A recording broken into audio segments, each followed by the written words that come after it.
বাংলাদেশ প্রবেশ করলো এক নতুন যুগে।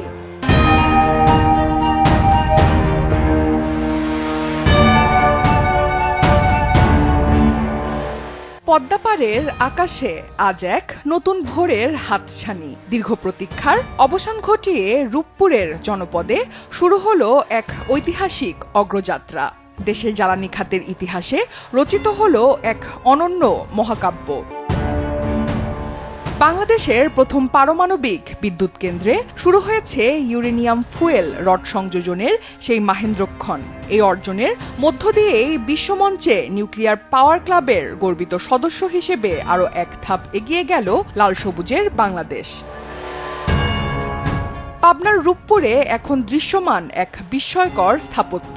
নির্মাণাধীন এই কেন্দ্রের রিঅ্যাক্টরের গভীরে এখন স্পন্দিত হচ্ছে অসীম শক্তির উৎস। অতি সতর্কতার সাথে সেখানে স্থাপন করা হয়েছে ইউরেনিয়াম ফুয়েল রড।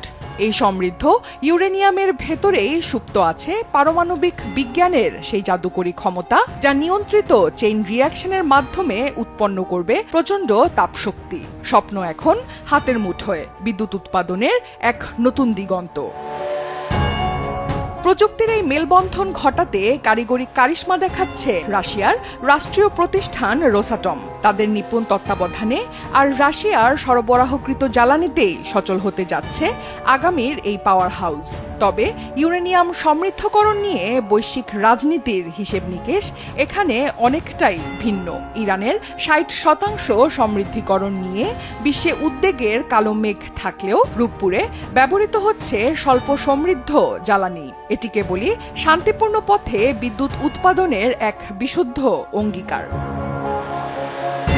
পারমাণবিক বিজ্ঞানের জটিল বিন্যাসে যখন ভাঙবে ইউরেনিয়াম পরমাণু, তখন সেই বিভাজনের প্রচণ্ড উত্তাপে জল হবে বাষ্পীভূত। সেই বাষ্পের প্রবল চাপে যখন ঘুরবে অতিকায় টারবাইন, তখনই জন্ম নেবে রূপালী বিদ্যুৎ। আন্তর্জাতিক পরমাণু শক্তি সংস্থার কঠোর তদারকি আর বিশ্বমানের নিরাপত্তা মানদণ্ড নিশ্চিত করছে দেশের এই মেগা প্রকল্পের প্রতিটি ধাপ। বিশেষজ্ঞদের মতে এই কেন্দ্রটি কেবল বিদ্যুৎ উৎপাদনের উৎস নয়, বরং এটি জ্বালানি নিরাপত্তার এক সুদৃঢ় রক্ষা কবচ। লোডশেডিংয়ের অন্ধকার ঘুচিয়ে শিল্পায়ন আর সমৃদ্ধির চাকাকে সচল রাখতে রূপপুর হবে এক অদম্য চালিকা শক্তি। পারমাণবিক শক্তির এই আলোকবর্তিতা পথ দেখাবে আগামীর এক সমৃদ্ধ ও উন্নত বাংলাদেশকে। অনন্যা দাস, সময় সংবাদ। সারা জীবন লালন করব।